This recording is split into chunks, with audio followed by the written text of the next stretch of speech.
မှာဒီမှာ24နိုင်နေတိုင်းရကြပါလေဗျ။အော်အဲ့တော့လေဒီတိုင်းပြေလို့မှရကြည့်တယ်။အများဆုံးဖြစ်အောင်တော့ကြိုးစားပါမယ်။ဒီကြီးတို့ကြီးဟုတ်ပါလား။ကိုမြင်ဘူးရဲ့လား။ သူသိတယ်ဗျမမလာရဲ့လား။ လာတယ်ဗျအစိုးရအဖွဲ့ကတွေ့ဒီမမလာရဲ့လား။ဒါလည်းဒီနေ့တော့တွေ့ရဲ့လား။ သိပါလေဗျတွ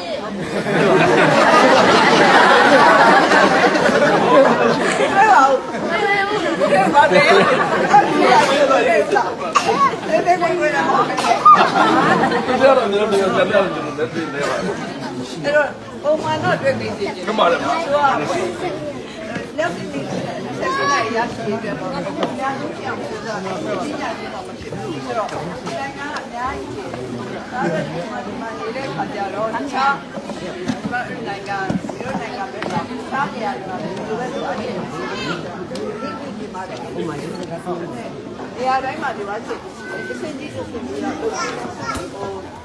ဒီလိုရည်မှန်းထားတာတော့အခုဒီနေ့မကုန်သေးပါဆိုလို့ရှိရင်မြန်မာနိုင်ငံ90ရာခိုင်နှုန်းဒီနေ့ပြရအရင်3နှစ်လောက်တော့20ရာခိုင်နှုန်း20ရာလုံးကျော်လို့ရှိအဲ့ဒီကနေပြီးတော့နှစ်ဆတဲ့ပုံတော့များတယ်မကုန်ဘူး90ရာခိုင်နှုန်းပေါ့နော်ရွာတွေရောမြို့တွေရောဒီတွေရောက်ဖို့ရစစ်တယ်မရရှိဘူးဆိုတော့ဒီမှာလေးချထားတာနောက်ဆိုလို့ရှိရင်နောက်ထပ်ပြီးတော့နောက်နှစ်လောက်ကျင်းပါဆိုရင်လည်းအရင်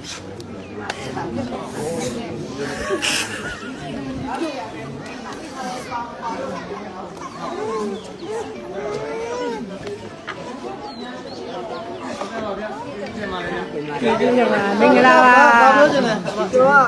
ကဓမ္မဒီတင်းမာကမှာ2020ကိုတရားထိုးမှဆိုတော့ကျင်းပြပါလားခင်ဗျာလို့ပြောနေတယ်တန်းတစ်ထောင်ရထားပြီးတော့ဟုတ်တယ်တန်းတစ်ထောင်ရထားပြီးသားလို့သိရပါလုံးပါလားမလုံးဘူးလားသမန်တီမှာလုံးပါလို့ပဲကျွန်တော်ဖောင်းပြီးသမန်တီကိုရွေးလိုက်တာပါဗျာဒါနဲ့ပြင်မနဲ့ဒီလမ်းပြီးတော့ဒီတော်သူကရထားတယ်လို့ပြောပါတယ်ဗျာအဲ့တော့အခုရထားတာတော့ရှိတယ်ရထားတာကိုဖြစ်အောင်လို့အကောင့်ထဲပုံဖို့ဆိုတော့တိုင်းပြည်ချုပ်မှလည်းတာဝန်ရှိတယ်ကျမတို့ဘကိုအစိုးရမှလည်းတာဝန်ရှိတယ်အဲ့ချိတ်ဆက်ပြီးတော့လုပ်လိုက်ပါမယ်အဲ့တော့ဆရာဟိုးစားတော့ဆောက်လို့ရတာဝန်ထားတယ်ဟုတ်တယ်ပါဆောက်လို့ကျွန်တော်ဒီကနားတယ်ကျွန်တော်ခိုင်းတိုင်းမင်္ဂလာပါနောက်ဘာလို့ပြောနေလဲလက်တော့ပြောနေတယ်